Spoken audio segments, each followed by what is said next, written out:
You're listening to the new WCEG Network on WCEGTalkRadio.com. Click live stream tab or watch us live on your smart television. YouTube WCEG Network. I am Damita Chatman, your host on Take a Stand for the next hour, where the Worldwide Community Empowerment Group, where we speak life into the communities. Like us on Facebook, follow us on Twitter and on Instagram at WCEG_talk_radio at WCEG Network. Last but least, this is the disclaimer. This is the topic of opinions of the show host and guests and not WCEG Network. Thank you for continuing to support. Good afternoon, City of South Fulton residents. Thank you. We're going to have some fun here. We want you to relax. This is about our city. I'm going to give everybody maybe 2 seconds to start from District 2. Give us just a little clips into you. And I'm going to start with District 1, Mr. Reggie Tatum. Yes, my name is Reginald Tatum, and I'm a resident of District 1, and I've been a community advocate for many, many years, and I continue to do so. Thank you. Mr. Reid, District 2. Yes, my name is Harold Reid. I live in District 2. I have been active in the community since I moved here in 2000 and plan to continue to do so because this is my home. We got another District 2. All right, good morning, everybody. My name is Corro'll Driskell. I live in District 2. I've been here since 2011, and I've been busy in the community since then. I look forward to the discussion. Thank you, Damita. Thank you. Thank you. We got District 3. Oh, that's me. Good afternoon, everyone. My name is John Herring, and I'm very, very active in the community. And first and foremost, I want to thank all of the panel members that are here today looking for an exciting program. And we thank you, Ms. Tatum, for all that you do for our community as well. Thank you. District 4. Hi, my name is Dessence Singleton. I'm a resident of District 4. I'm also a realtor, and I was the campaign manager for J.C. Sebastian, City Council member elect, or actually official now. He's already been sworn in for J.C. Sebastian, City Council member for District 4. Thank you. District 5. Ms. Collins. I don't see her now. Let's go to District 6. I don't see District 6. Let's go to District 7. Greetings, everyone. My name is Alvin Reynolds, and I am a resident in District 7, longtime activist. I currently had a position on the Planning and Zoning Commission with the City of South Fulton, and looking forward to the continued work. And thank you for the invite on this evening. Thank you, guys. Thank you. We're going to get on into this show. First, I'm going to ask each one of you guys this question. What do you like to see in your district? And we're going to start with District 7. What do you like to see in your district? Thank you for that question. I would love to see what we call balanced development. Right now in the District 7 area, we have some imbalance with a lot of our communities are being lost through investment takeover. And we have a high volume of density with residential, but little commercial. So again, in District 7, we want to balance that out with the commercial development as well as residential so that the ones here can have some things to do. We talk about live, work, and play. We want to make sure that we can have that throughout our district. Thank you. I'm going to go with District 4. What do you like to see in your district? Well, I mean, I think one thing that we need are community centers. There just really isn't any in our district. We also need more retail and restaurants and things of that nature to cater to the residents that live there. More options just for food, like grocery stores and things of that nature. So, I mean, I think there's just a lot of essential things that we're missing from the district, even simple things like sidewalks. So there's a lot of room for growth and development for District 4. All right, we're gonna go with District 2. Mr. Driskell first. Well, for District 2, I would like to see some bike trails, walking trails to support the work-life balance. I believe we should have some additional density because you hear a lot of our residents asking for these eating places, dining places, things that require some density. So I would love to see more of that type of development. It may not belong in District 2, but throughout the city, I would like to see that density strategically placed throughout the city to promote a healthy development. Okay, thank you. Okay, Mr. Reid, what do you think? I would like to see more residents, more citizens take advantage of the volunteer opportunities within the city. Not only as it relates to getting out and helping a hand cleaning up, but getting involved in some of the committees that are going on, that are active, that are actively seeking participation. I became very concerned during our last election about the number of experts who popped up who had no idea about what they were talking about. So I'd like to see people step up, put the keyboard down, put your shoes on, and get out and get involved in your city. Okay, I hear you, Now, let me ask you, a lot of us go back, I forgot about Reggie Tatum. Come on, because he's ready. What you like to see? Yeah, I'd like to see a much stronger code enforcement presence.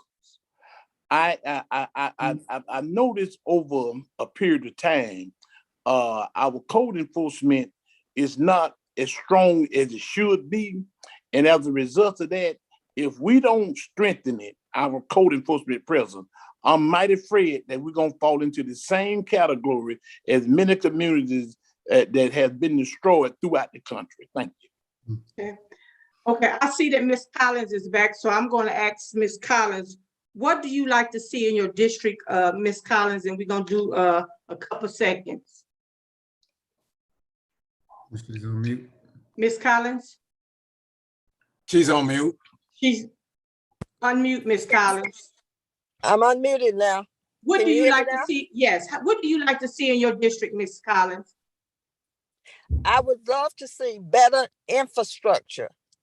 And since a lot of these subdivisions are older subdivisions, we need clubhouses to be built to serve the community where we can service the areas. The areas are, the people are not involved, and it's as if they are disconnected as to what is involved in the city and to help keep it in a positive direction. Okay. In addition to that, we need restaurants, stores that service the needs of the people as opposed to stores that just sell products. Okay, I like that. Let me ask you this, and I'm gonna go with, let's touch zoning first. I know, Harold, you worked with zoning, and also Mr. Reynolds. Could you explain a little bit how that zoning work and how do it affect the developers in the community? Harold, that's a very broad question. I don't know if I can answer that in the time allocated. Well, you can. The one thing I will say about zoning, zoning is built upon itself. Specifically, you'll have maps that are drawn that tells you what can go where.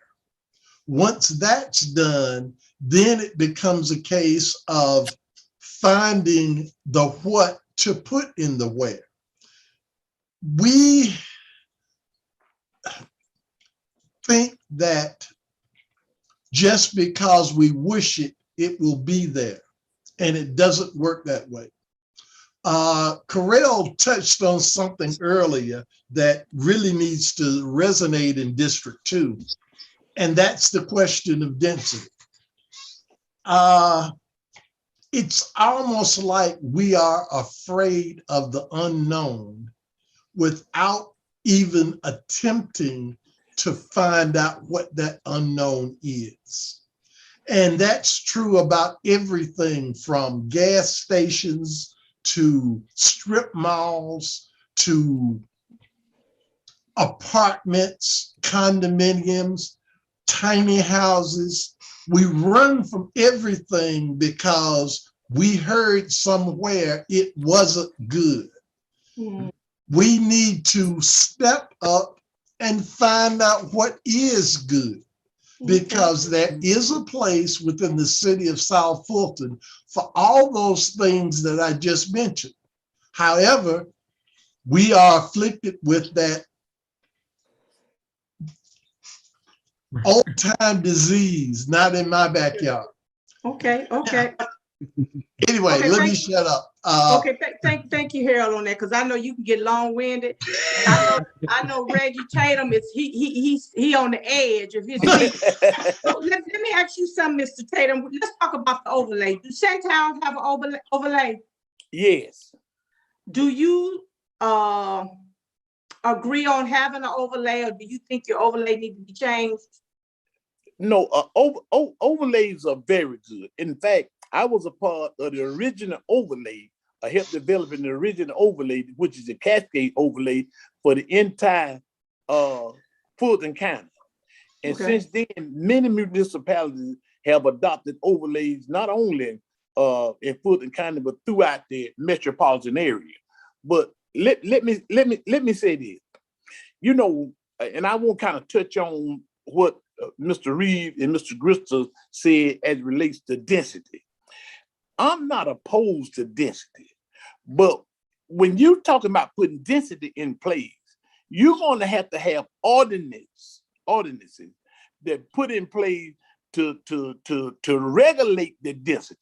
Because if you don't have something in place to regulate the density, especially when you're talking about high levels of apartments and townhouses, if you don't have the right mechanism in place, you're going to create a brand new ghetto. And I watched that throughout the years with many developments, Boat Rock, the development that was over by Greenbrier, big, very large development, started off very nice, but wasn't no regulations a part of it at all. And as a result of that, it turned into drug-infested communities and war zones. And, okay. Let me ask. Thank you, Reggie. Let me ask you a question, because some people don't know what an overlay is. So I'm going to go with Mr. Reynolds, since he deal with the zoning, to kind of touch bases quickly on the overlay. What is the overlay? Overlay is simply a set of rules and regulations that governs a district area. And that just simply meaning what type of lighting you can have, what type of siding on your housing, and things of that nature. And Mr. Tatum is absolutely right. You need governing regulations so to keep these properties viable.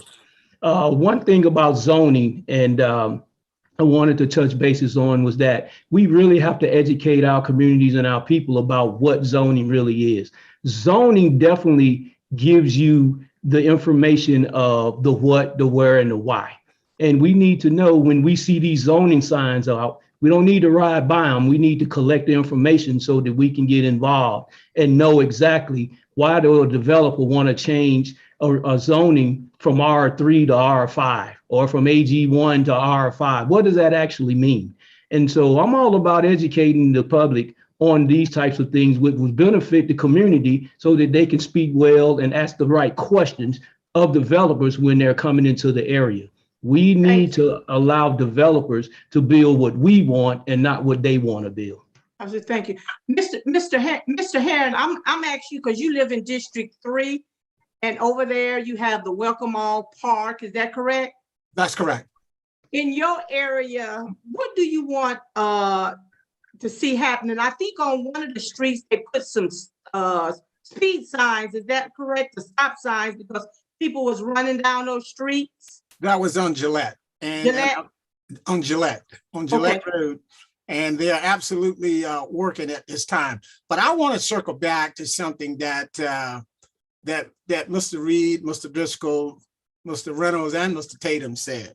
When you Okay. talk about density in any community with any overlay, number one, I believe you have to educate the population. That's one thing. Because if the citizenry is not educated to what these things actually mean, then you are for naught. Secondly, yes, you have to have good governance, because you also have to have the infrastructure to support that density that you're talking about. It's okay to have 90,000 or 50,000, because when your mail comes in late at 12 midnight, you start complaining because it was not planned correctly. So therefore, you're going to have to take into account all those things that come together when you talk about density, because that means you're adding more houses, you're adding more residents. But if you don't have the infrastructure, and that even goes out to our schools, if you don't have all of those factors and variables engaging in that project, then you're still going to have that ghetto that you're trying not to have because you didn't plan it correctly. I agree. I'm gonna let Miss Singleton say something, because she got her hand up. So, and I know. So, come on, give me your perspective. Well, the one thing that I wanted to, first of all, I agree with what everyone is saying, but there's another factor that you also have to consider that sometimes get overlooked. And what I personally feel as a realtor is the biggest contributor to the dilapidation, the crime, or the ghettos that you all had mentioned is HOAs, homeowners association. A lot of times that is overlooked. When builders come into a community and they build a new community, they are not bound by an HOA. Is there an HOA? Yes, but they control it. So many times they will open those communities up. Even this is also true for established communities, because the residents in many cases are not involved and they don't know what the rules are. And they allow renters to come in high volume. Now, I'm not against renters. However, there has to be some level of, like one of the other panelists mentioned, regulation and control. When you have these corporate rental companies, sometimes they will come into a community and they may buy masses of units, whether it's condos, townhomes, or homes. They'll buy them in masses because they treat real estate like a product. Okay, so they'll come in, they'll buy masses of these products, and then they'll just start renting them out to anyone that can apply for the application, because there are no regulations involved to say who can rent, how many renters can be in a particular community, what standard they have to meet, or anything. So they get to come in, they come into our communities, they bring it down because they're putting people in that don't necessarily value the community. And like I said, it's nothing against renters in particular, but there has to be guidelines, more guidelines placed around the people that come in the community if they're going to rent.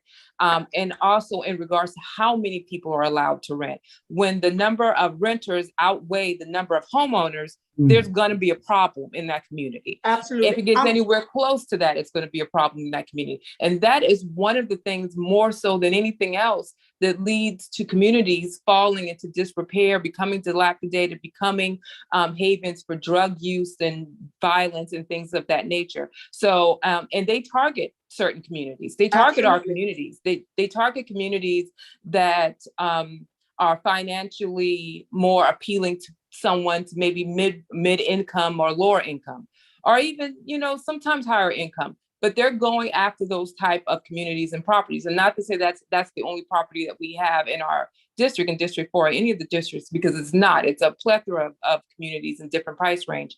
But nevertheless, they target certain communities and they flood them with renters. And when that happens, nothing good comes from that. Okay. There's no way anything good can come from that. So that is something that I think many times it's overlooked because no one thinks about it from that perspective. But that is a key factor and something that we really have to be careful about. There are more studies coming out now where it's showing how this has been happening throughout the United States and how it's been dragging communities down, regardless of race or anything of that nature. But it is a problem and something we need to be aware of in our district. And thank you. I'm going to get with Ms. Collins next, but I totally agree with you guys. And I believe in when you're living in HOA, I live in HOA. I believe in abiding by the covenants and bylaws. And when you get board members that is relaxed on that, that's when problems occur. I totally agree. I tell anybody, if your subdivision is not turned over to the association yet, you make sure before it turn over, you make sure everything you was promised or was written down that you get, because once it's turned over, it's in your hands. I'm gonna get Mr. Collins, and then I'm gonna go to Corro'll Driskell. Miss Collins, I know it over in your neck of the woods over there, over in Old National, and that's gonna be that's gonna be one of our cash cows over there. And I know you got a lot of older homes over there in subdivisions. So you want to talk about that also? I do. And we do have a HOA, but we have a hard time recruiting people. And another thing is we have renters as well as boarding houses. And this is something that we need to put in place to try to control this, because boarding houses, not only do they help bring down the property with all the cars parked in the yard, they are also hard on the plumbing and the inner workings of a house. Absolutely. Because of so many people that use the facility. So I don't know how the city can put in ordinance to control that, or put in ordinance to number of the renters in a subdivision. And this is what we need help with as well. Now, when you say that a boarding house is considered a business, is that correct? Let's go to Corro'll, because he can talk a little bit. Corro'll, don't you agree that a boarding house is a business? Well, yeah, and I mean, I would think zoning would help limit having boarding house within the same community as residential. So this might be where code enforcement need to be used to help control that. Now, speaking from an HOA perspective, I think we have to apply some balance here. I don't think it's necessarily the renters that are causing the problem. It's not enforcing how people take care of their property to be in compliance with the HOA rules within your community. Agreed. Because you have to balance property owners' rights with collective rights in these particular scenarios. So I think that you've just identified an area that HOAs can probably work with the city to draw up some ordinances to limit the number of rentals within our communities without infringing on the individual property rights. There has to be some type of balance there. Let me ask you real quick, Corro'll, because we probably agree on this, and then we might disagree, but I know you've been the HOA president, and I was the HOA president for 13 years. So I know all the ins and outs. 9 times out of 10, I always hear people say the renters, but 9 times out of 10, it's the homeowners that own them houses that's contributing to the problem. Do you agree with me? Yeah, I agree with you. They rent them out. Absolutely. They don't inform the renters of the rules and regulations within the community, and it causes havoc. Yes. So you have to have some policies in place. Also, we have to think about, if you look at some of the HOAs predating 2010, many of them don't have any rules that limit renters in a community. And that's why many of the residents buy into those communities. And I would be hard pressed to submit our home to additional restrictions. So it has to be some type of way to sweeten that pie. But zoning would definitely be effective here, and then of ordinances from the city would definitely help. Okay, got you. Harold, I see your hand up. Right, and again, my question, I guess I'm placing this primarily to Ms. Singleton, but then Corro'll and you too, Damita, you can chime in from your experiences. Okay. Specifically, do you feel that the city should get involved in forming the bylaws for these HOAs? Absolutely not. Okay. And I disagree. I say absolutely, they absolutely should. And- And and- I'm going to say there's some balance there, but I think the city should get involved with setting baseline standards. Let me say this. Let me say this. I think like, for instance, our bylaws, Harold, I think that they're there. I agree that the city step in on certain things, but I don't think the city should be able to override the bylaws for our community. No. That's not what I'm asking, Damita. Oh. I'm asking, when a developer Okay, indicates they're going to have a HOA, okay, they have to submit that document to the city. Right now, the city just says, okay. oh, no, Exactly. I agree. No. That's what I'm talking about. What happens now? Should the city actively review that before they allow the developer Absolutely. to put it in Absolutely. operation? Absolutely. I'm asking because my thing is, okay, I came into Walden Park in 2000 when it was formed. We didn't know what we didn't know. The same thing is true when I got involved in zoning. I didn't know what I didn't know. Mhm. It took somebody who already knew zoning to help walk me through the process so that I could ultimately do what I do now. Mhm. That's the kind of oversight I'm thinking of, because most people, I remember a discussion in Walden Park back in 2001, 2002, before we took over the HOA. And we were talking about, hey, we need to put in a clause to limit rentals to 10% of total homes. And that didn't happen. That was our idea, 2001, 2002. But it got pushed aside. And you can take, I'm sure it came up while you were over the HOA, Damita.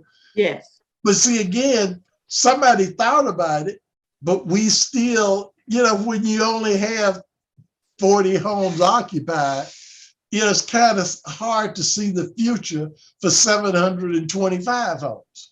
So anyway, that's all. I just wanted the discussion. I'm gonna go back to Corro'll for a few seconds on that.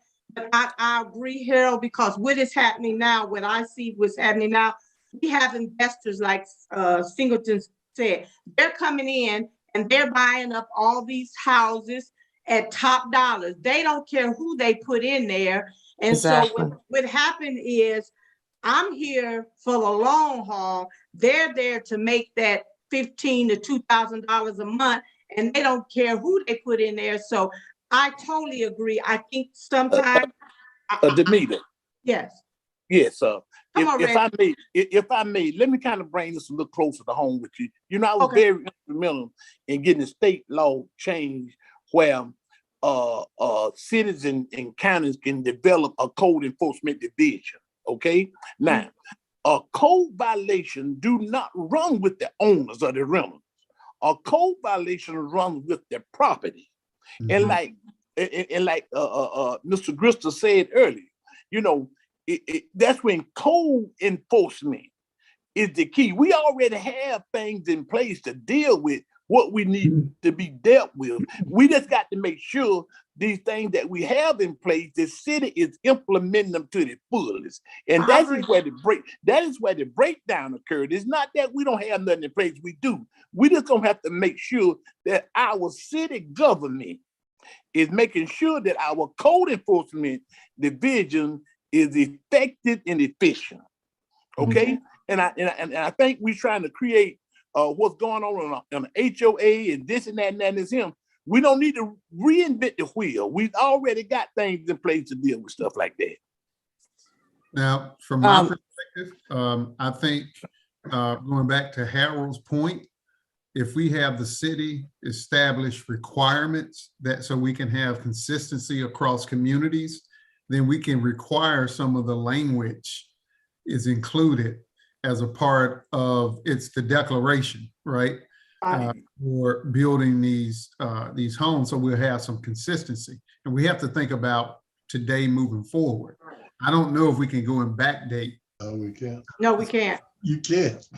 You can't. Even in my community, they're trying to get us to move to a POA, which I have a problem with because that's property owned. That's additional restrictions on our home. Yes. But moving forward, I mean, we got to think about this because they're talking about building some density or some apartments and additional homes. And so then all those things can get baked in to help control those Reynolds, I'll say splurges that Ms. Singleton has spoken about. Right. Thank you. Due to time, we're gonna go to Mr. Herring. Is Ms. Collins still on? Mayor, Okay. Let's go to Mr. John. What you think, Mr. John, about that? In regards to this particular subject matter, I think that the panel has hit it on the head, because the city has to be engaging. Because if we are not engaged with the persons in the city as a community, yes, it's great to have these HOAs because we need them to perform some type of governance in our individual communities. Mm-hmm. Because if we don't have some type of governance in these communities, then what happens? You're going to fall and have a ghetto, as we talked about early on. But let me move forward here, because there was a couple of things that I wanted to engage in. Number one, yes, we have to have the zoning folks working closely with the code enforcement persons, and we must certainly enforce the rules and the regulation that governs each and one of our communities. Because if we don't follow the rules and implement those rules, then guess what's going to happen? Nobody is going to follow them. Mm-hmm. And that's what's happening now. Matter of fact, it is my understanding that Fulton County sold some documents and properties to South Fulton. And those folks are coming in and putting in rental properties in the $500, $600, $700, $800,000 communities. But they're building somewhere between $250,000, $300,000 homes. But don't you think? And I can go with Mr. Reynolds. Sure. When that should falls under the association, because I'm just going to say for me, when we had some developers that come in and wanted to build some homes on some vacant lots, and the board made it clear that you could not put a $2,000 house. I'm just using a $2,000 house to a $500,000 house. I remember a developer come in to a particular meeting and they had the sketch. And so when I saw the sketch, Harold, my mouth. I said, what in the hell you gonna put that $50,000 house to a $500,000 house? And I asked the question, would you put that next to your house? That's a yes or no question. So the developer, he said no. I said, well, what make you think that we want it in our community? So I think that, well, we had a city council meeting. Mm-hmm. We had our city council person, we had the mayor, zoning, planning, police, all of those persons in one meeting. Unless those person who acquired those land lots, and if the plaques does not change, there is nothing that the city can do. Nothing. And this is coming from the city attorney. Well, we'll talk offline about all right. Yeah. Guys. Let me get to Ivan for a few minutes, and then I'm gonna go back to Singleton, and we're gonna wrap it up on this realtor thing, because we're here just to talk about the city. So Ivan, you gonna come in, Mr. Reynolds? Yes, Talk about zoning. I just wanted to say too, you're absolutely right. When it comes to zoning, you have to be strategic. There is no way that you're going to put a less square foot home in an area where there's a larger square foot home. That's against regulations. That's zoning 101. So you can fight that. So, and those are some of the things that I opened up with about we're losing our communities.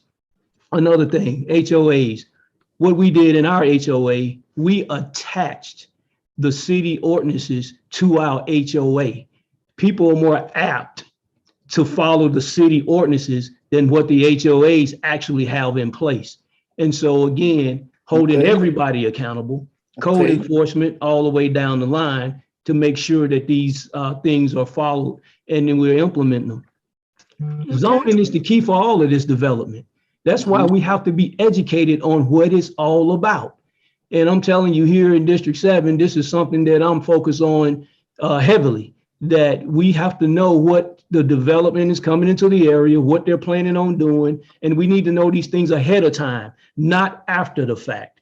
And so, yes, we need more than 1 or 2 people attending the planning and zoning meetings, the citizen zoning meetings. All of these things are important. So we need to continue to move forward in those areas. Thank you. Miss Collins, I know you live over in the Old National area, and I'm a transplant. So back in the day, they say that was a booming thing over there in Old National. Do you agree? It was at one time. It was at one time. However, the people have changed and the area has changed. Hello? Okay. We heard you. I heard you. Okay, the people have changed and the area has changed. And another problem that's affects the area are these people with these pit bull dogs. And Lord knows there need to be some type of control, because I know someone that live in Hillendale that have to constantly call the police because the people will not control these dogs that they have in their small yards, because the dogs bark constantly.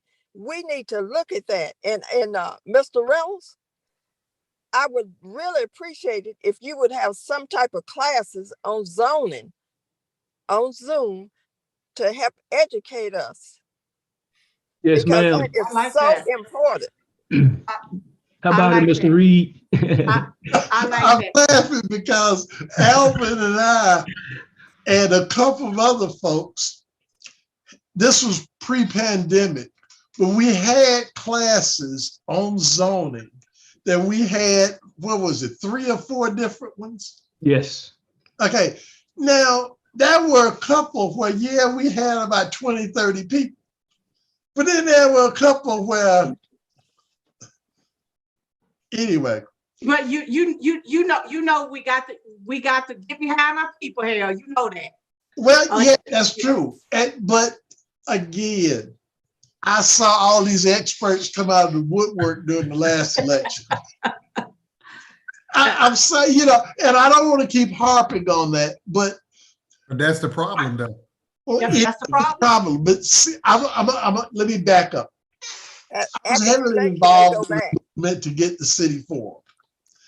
And I knew then, and I'm talking going all the way back to 2006, I knew we had everything we needed to not only form, but to push through a thriving city.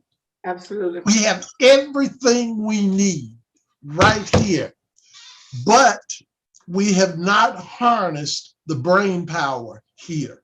Okay, I got you. Damita, let me say something real quick about the Old National area. Part of Old National is in District 7 as well. Old National was a thriving area. And what we have to ask is, how did we lose such a thriving area when things were going well? Answer that. How did you? I would like to answer. Transition. That's why. Exactly. Transition. Now, here's the problem that I'm having today. They want to take Old National back to that time, but they want to bring in different types of developments and businesses. that took us to a place that wasn't comfortable for people that are in an Old National area. What I mean by that is you had nightclubs and nightclubs and nightclubs, and these things brought all type of the wrong type of thing in our area. And this is something that's being talked about going back to. We want to get past that. We can't go. You know what? But see, I would say this, Alvin. It was the desire to have something in those buildings. Oh, understood. That made them do that. Now, yes, looking back on it, it was dumb. But at the time, when you have a tax base, and yes, it used to be a nice restaurant, say a Red Lobster, but it closed. Now you have this empty thing here.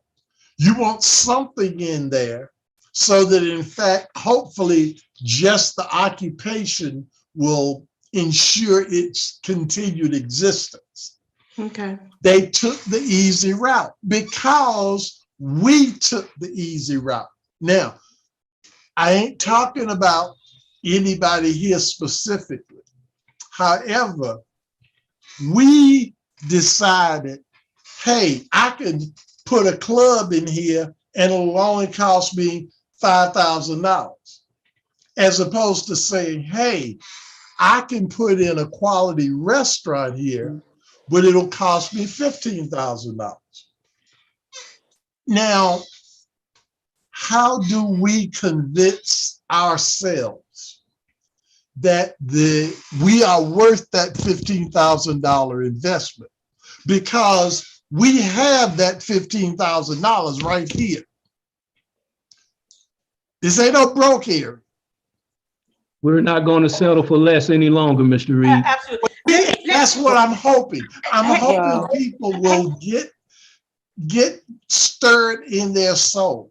Let me, I'm sorry. let me, cause we gonna get y'all back, cause I need a whole 3 hours just for y'all. But let me go to Reggie Tatum, because Reggie Tatum is always talking about that corridor over there. Reggie, are you on? And come on, tell us about, because you always talk about Old National being the cash cow. It's by the airport. Let's talk about that. Yes, Old National is the cash cow for City of South Fulton. Now, what happened to Old National? Here's what happened to Old National. The powers that be and the community at large turned their back on Old National Highway.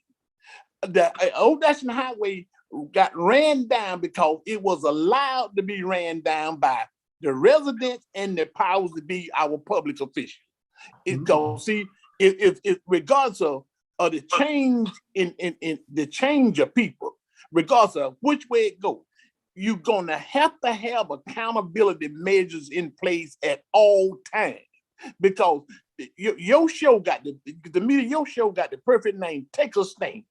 We're gonna have to take a stand and demand that the kind of change that we want to take place going to have to take place. In order to bring about change, you're going to have to change. Let me ask you a question, Reggie. Do you think Fulton County sold out Old National? That's a yes or no. Ain't no question. All right, we're on the same page. There's no question about that. Not only did Fulton County sell out Old National, the residents of Old National sold out Old National is Reid. Because we're going to have to be just as responsible for what happened to us. Because if you sit back and remain silent and don't say nothing about the deterioration of your community, you just as responsible than anybody else about the downfall of your community. And I have to totally agree with that assessment, because as you look at Old National today, what do you have? Alcohol, which equals cholesterol, which means you're gonna die soon. You can get all the fat, cholesterol you want from there. Now, how do we get back to it? How do we get back to it? And Reggie hit the nail on the head. We have to want it. We have to be accountable for what we do from this point going forward. And we need community leaders to come out, stand out, and to educate our people about why we need to have a quality of life, because we don't have green space. We have concrete, but we don't have green space. We don't have walking trails. And many of cases, as Ms. Collins stated, we don't have sidewalks. That's an educational piece that we have to come together with and demand whomever it is that we need to demand it from. And if it's our city governance leaders, then we need to do that. But we have to be very careful, not elect folks in position because they are our friends. Absolutely. We need to elect people who are qualified and going to serve the people of our community. Absolutely. Now let me ask. I'm gonna ask Miss Singleton this, and you give me two. I'm gonna give you 2 seconds to answer it. Do you believe? Well, let me go back. Do you think that Old National can prosper off of a Longhorn Steak, a sit-down 5-star restaurants over there? Yes. Instead of all the booty clubs and the. Well, here's the thing. Yes, of course it could. Absolutely. Old National is just a reflection of America as a whole. When they see African Americans, they tend to put us in a box. Absolutely. They say, you eat fast food. You don't need green space. Y'all can play basketball somewhere on the concrete. You don't need that. You don't need this. You need this. You don't need this. You need that. And because they kind of create this box of what we need and where we shop and where we eat, they tend to flood us with those things. The reason why, and that's the concern I have for South Fulton as far as District 4 goes, is that same thing happening where you have investors and you have developers coming in, but they're not providing us with what we want. They're providing us with what they think we will buy. They feel like you're not going to eat at a 5-star restaurant, but you will go to McDonald's. So let's flood the areas with fast food. And, you're not going to go to a nice night out, but you will go to some booty club somewhere. So let's flood the areas with those things. Developers come in, but they look at it from a strategy. They look at it and they say, what would my money, how well would my money work for me in this area? What should I invest in? And when they see areas that are predominantly Black, they feel like that's what Black people do. So that's what I'm going to put here. But it's up to our community leaders and up to each of us as residents to make us take a stand and say, no, we will not patronize those types of facilities because that's not what we want. We want what we spend our money in. We leave our community and we go to another community because they have what we want, and we spend our Black dollars there. And that's the problem. The other thing that no one has touched on yet, I'm going to mention right quick and I'm going to be done, is that infrastructure is going to be a part of that. You can't have the malls and the large shopping centers and all of these things when you don't have the right highways and roads in place. When you don't have that, investors are not going to come and spend their money when they don't see the infrastructure. When I go to Dallas and I go to Paulding County, those places are so small. They're smaller probably than South Fulton is when it comes to population count, but they are building roads and highways all over the place. Why? Because they know when they have the infrastructure in, their county leaders will act as salesmen for the city. And they're going to go to those developers and they're going to say, we want this business and we can support it because not only do we have the infrastructure, we have the demographics to support it. We have the income to support it. Right now, we don't have that infrastructure. So it's setting us up for a fall if we don't get it in place soon. Absolutely. Absolutely. I'm going to go with Miss Collins. Her hand is up. Miss Collins. Okay, I understand about Paulding County because that's where I'm from. And you are exactly correct. And all the people that I know that have moved there, they love it. And I love it too. Also, we have had poor planning as far as infrastructure. First of all, we had a subdivision, Riggins Ridge, that was built on Fairwood. I had to fight with the developer, and Corey Reeves helped me because they did not want to put a decel lane for turning right in the subdivision coming off of Roosevelt Highway. Now, this is another thing that developers tend to eliminate in our areas are decel lanes. And decel lanes help with the flow of traffic because of all the congestion. But the infrastructure and poor planning has caused a lot of this. Okay, now let me. Ms. Chapman, who was that? Come on. Briefly. Okay.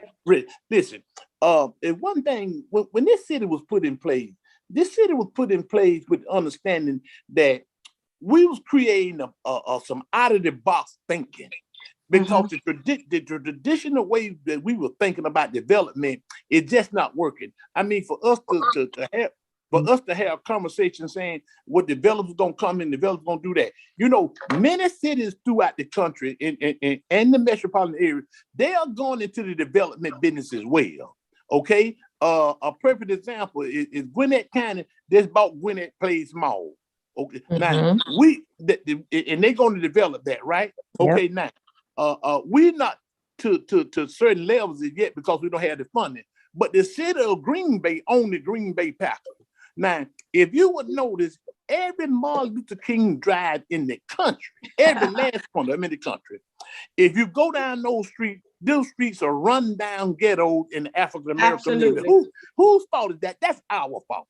You're right. That is flat out our fault. And what we need to do as a whole down here is prevent ourselves from falling in those kinds of categories. And can't nobody prevent that but us, okay? I totally agree. Now, let me say, that's why I think that citizens, you know, we talk about holding the elected officials accountable. We as taxpayers need to be held accountable also. We should demand certain things. And that's when we was fighting for city, and Reggie would know, we had a vision of the city of South Fulton. We 4 years out, and I know we're gonna get there, but some things we didn't have to go back and reinvent the wheel. The plan was laid out. Was that correct, Reggie? Yes, you are 100% It was laid out. But see, but sometimes we have to get out ourselves. Do you agree, Reggie? You got to get out ourselves. It's no question. It's no question. It's no question about it. We got to get out ourselves. But you know, another thing too, that we gonna have to take a stand when it comes to the way our public officials govern themselves, and the way in the way that they behave. You know, we cannot continue to have our governing body embarrassing us. Amen. With holding ignorant and stupid conversations, trying to conduct our business. You know, our business deserves more than that. You know what I mean? Because we are taxpayers.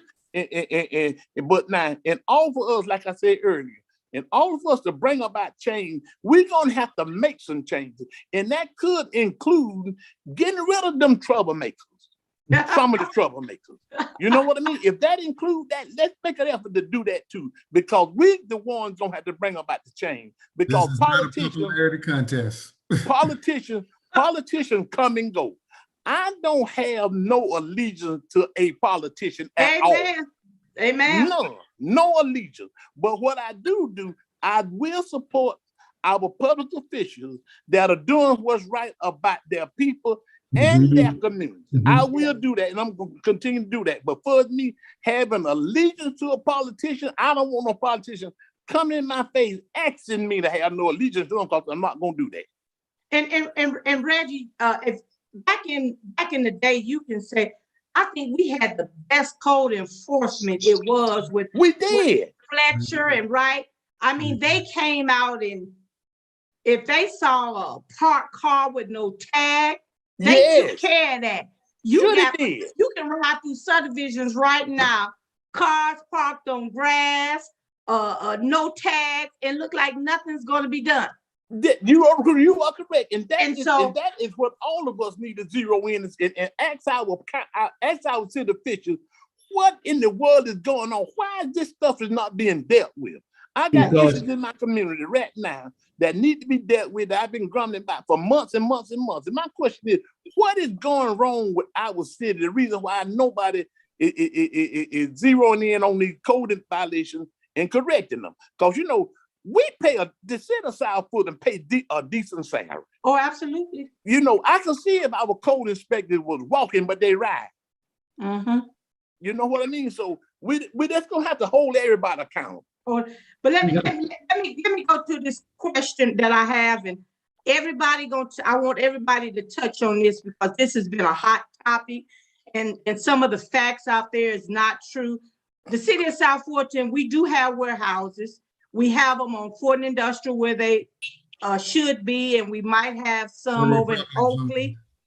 But do you think that we in the city of South Fulton can control what another city put in their city dealing with the warehouses? Or if Mr. Driskell owned 20 acres, me, Damita, should I be able to tell him, you need to put that on your property? Give me, I'm gonna start with Miss Singleton. Real quick, what do you think? Well, absolutely. Owning land is not a right, it's a privilege. Okay. So absolutely. If you own a large quantity of land, that's zoning. That's primary zoning. That land is still zoned to be for a certain type of development. And that's where city management has to step up and be more disciplined on how they're managing the city. If you have these areas that are zoned commercial or zoned for warehousing or what have you, it's up to the zoning person to really look at how every area is zoned and rezone those areas for the growth and development of the community. You can't just say, well, you do what you want to do with your property. That's just not how it works in any system, in any circumstance, whether it's commercial or residential.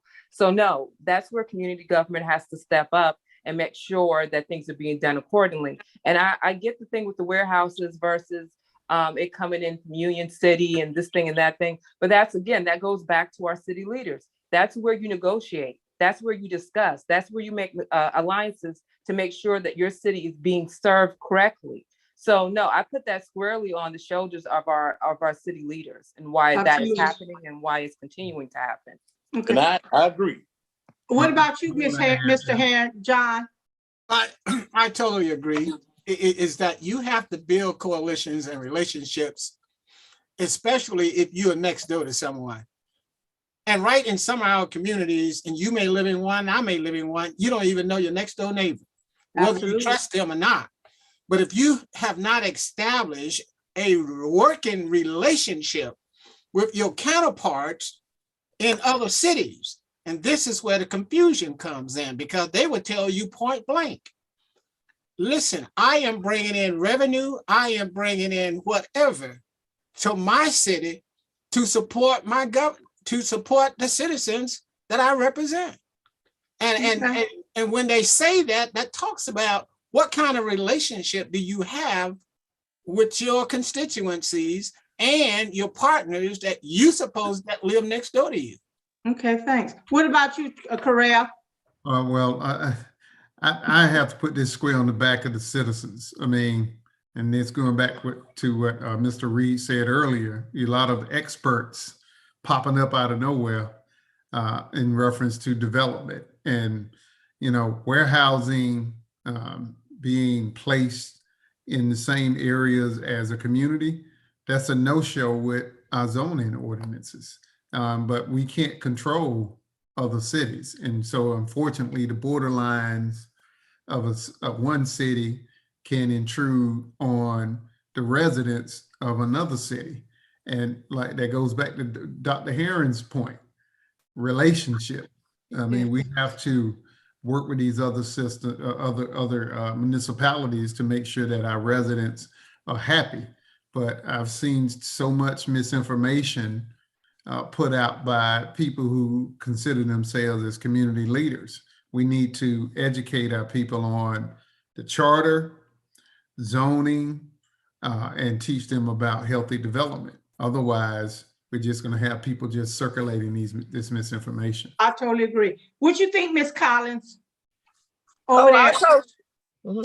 I totally agree. And we do need better working relationships with individuals with these other cities. However, there's one thing that I did notice about the cities such as Union City and College Park. They always build on the edge of the property line, which is closest to your city. The warehouses and other things that they feel is undesirable, I guess, to place closer to their residence. And this is, yes, and this seems to be a real problem. And we need to make sure that we try to have land that we zone and stop that has been zoned, and the variances are not put in place on a regular basis to always change the zoning just to meet a company's needs. Now let me, and I'm going to say this, and I know I'm right, but I know Union City got a moratorium now on, I guess, their building over there. And I know that's what the mayor and myself discussed. The warehouses is here, Mr. Reynolds. What can we do to sit down with our neighboring cities to say, to make a little more curb appeal? I was looking at one today going down Stonewall Tail. They're putting the right curb appeal on that land now. What about if we see some trees, some nice Leland ciphers in front, maybe some nice art on the building that it wouldn't look like a warehouse, something like that? What you think about that, Mr. Ivan? Hey, that sounds good, but we have to do these things in the beginning and not in the end or in the middle of construction.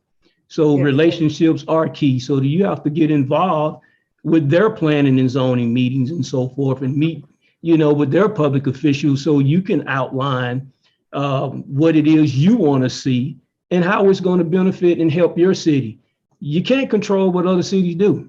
It's just the reality, but if you formulate a relationship, maybe we can sit down and listen to one another and agree to disagree. But you're absolutely right. Let's put some of those measures in place and let's make it look like something to benefit all. Yeah, we got about, I say about 13 minutes before we wrap up. We're gonna go over because we started late. So I'm gonna close out with this question. And I'm gonna start with Reggie, Tatum, District 1. What do you like to see going forward the next 4 years in the city of South Fulton? What do you like to see? Well, thank you, Damita, for asking me that question. I'm at a point where now it's not what I would like to see. It's like what I'm going to have to see. That's what I'm talking about. You follow what I'm saying? And what we're going to have to see, we're going to have to see more professionalism exhibited with our public officials. We're gonna have to see more professionalism exhibited with our code enforcement division, our economic development division. And like they said earlier in the conversation, we got to be able to talk with our neighboring cities to reach some kind of consensus of what's going to have an impact on all of us. Because you look at the marketplace, for an example. The marketplace is almost a flea market now. There's no question about that. Almost a flea market. And that comes from, it was no kind of communication going on with our neighboring cities to improve the marketplace, to keep it from going down. The marketplace got all kinds of trash. You got people selling barbecue, all kinds of pillowcases and sheets and all that kind of stuff out there. And it wasn't designed for that. You follow what I'm saying? It's what we as a community sat back and watched that happen. And we met with the powers that be at the marketplace, both East Point and Atlanta, because it's divided up there, right? And nobody ever, never give us no kind of good understanding of why things are going on the way it's going on. But see, and I talked with our powers to be as well. you know, the marketplace is adjacent to our city. And what happened impacts at the marketplace have an impact on the city of South Fulton as well. You follow what I'm saying? So we have to be, we have to make sure that our city leaders is doing what they supposed to do as it relates to how they're going to lead this city. Because Absolutely. a lot of times when we put our leaders in place, we don't question their substance and how well versed they are as it relates to knowing what they're doing. Right, and I'm gonna cut you off because I'm gonna go to Harold Reid, and I don't want you to be long as Reggie. Okay. What I would like to see in District 2, I would like to see the 4 mixed-use projects, which are I guess they're close to being put on the drawing board in District 2. I'd like to see them all come online in the next 4 years, which they should. And I would like to see each and every one of them thrive. Because even though in the grand scheme of things, they're not the biggest things going, if they succeed, more people will follow, more development will follow, and we can support it in this city. Okay.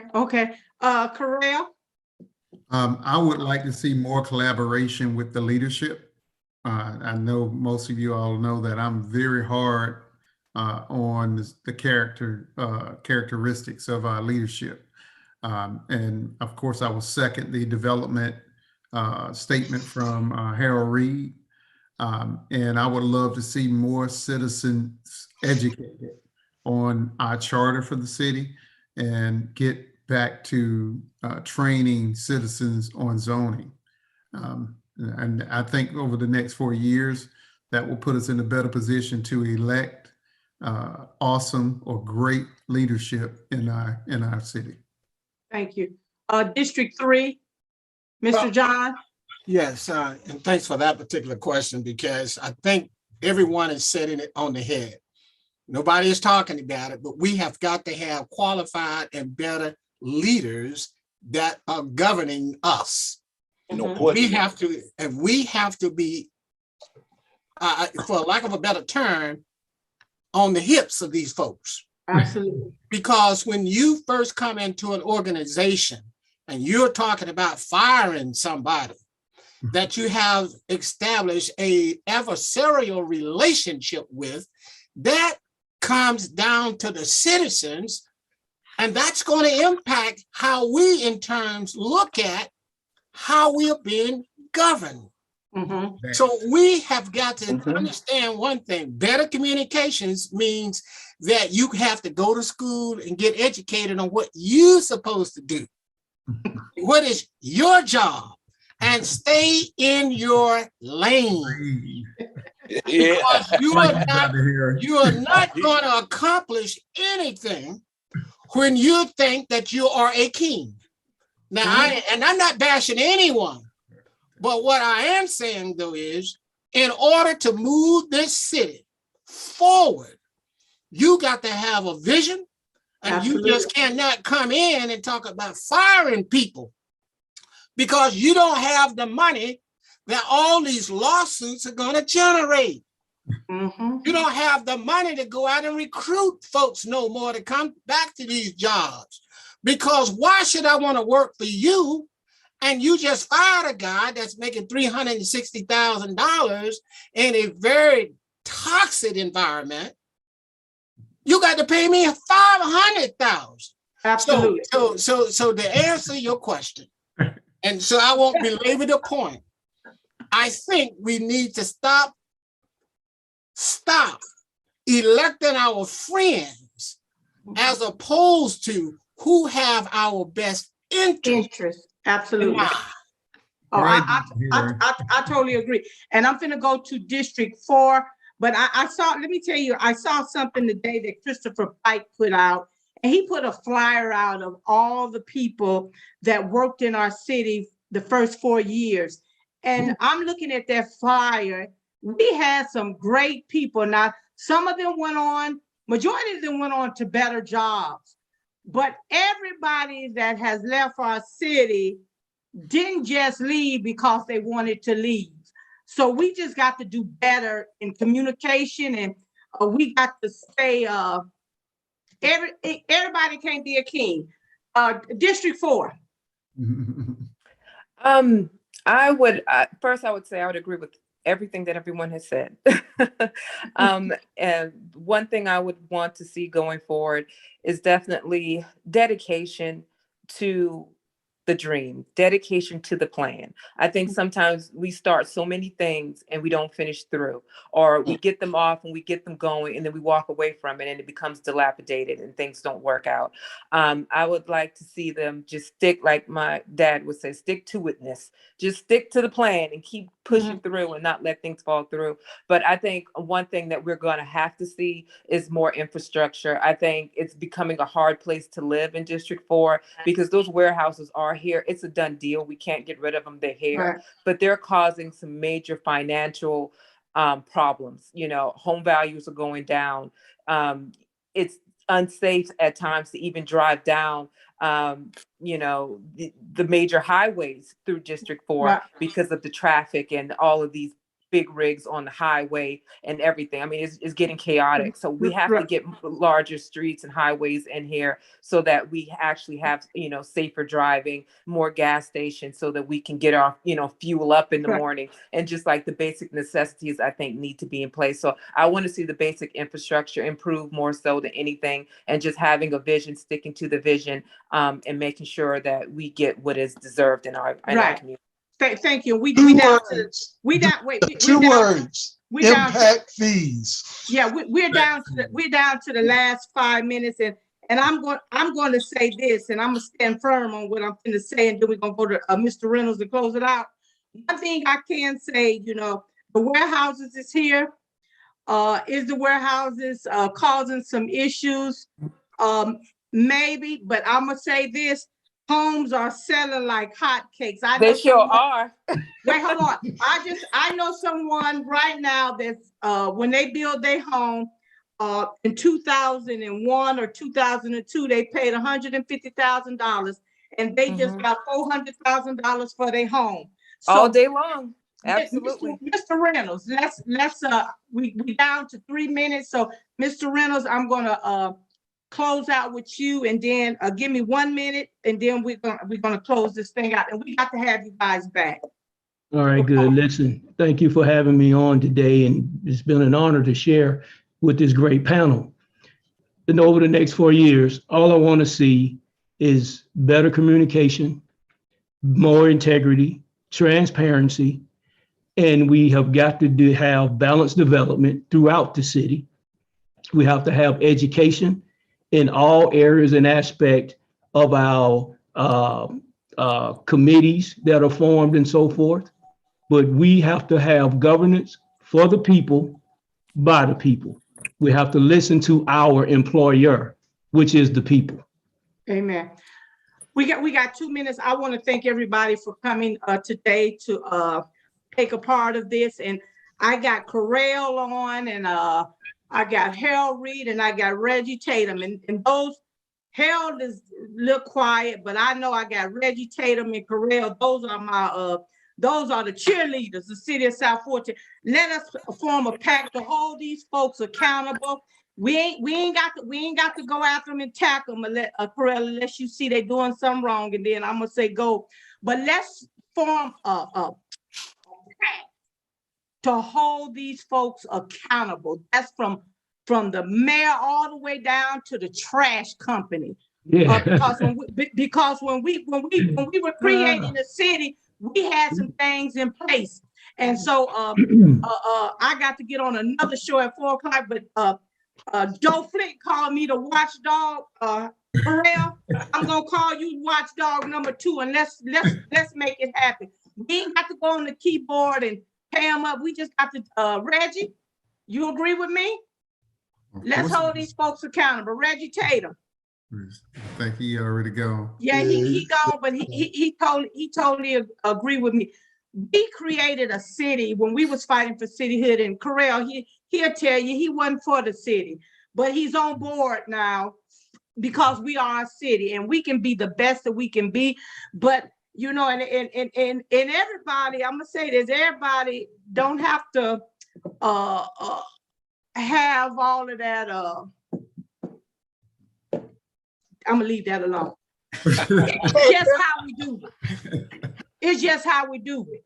So again, I want to thank everybody for coming. We're gonna do a follow-up, probably my last show of the year. We're gonna do a follow-up with these same panelists and come back and see, tell us the updates. Again, I want to thank you so much for coming out. Keep on doing what you're doing. Hold your city officials accountable, but also hold your neighbors accountable, because we're so quick to carry the blame or talk about the people, but we got to be held accountable also as homeowners and property owners. Again, I want to thank you guys so much. Thank you for all that you do. Again, and it'll be on YouTube. You can share it and do whatever you want to do with it. And then anybody got anything to say, just have them come to the watchdog. Yes, ma'am. Thank you so much. Thank you guys so much. Have a good day. Pleasure. Thank you.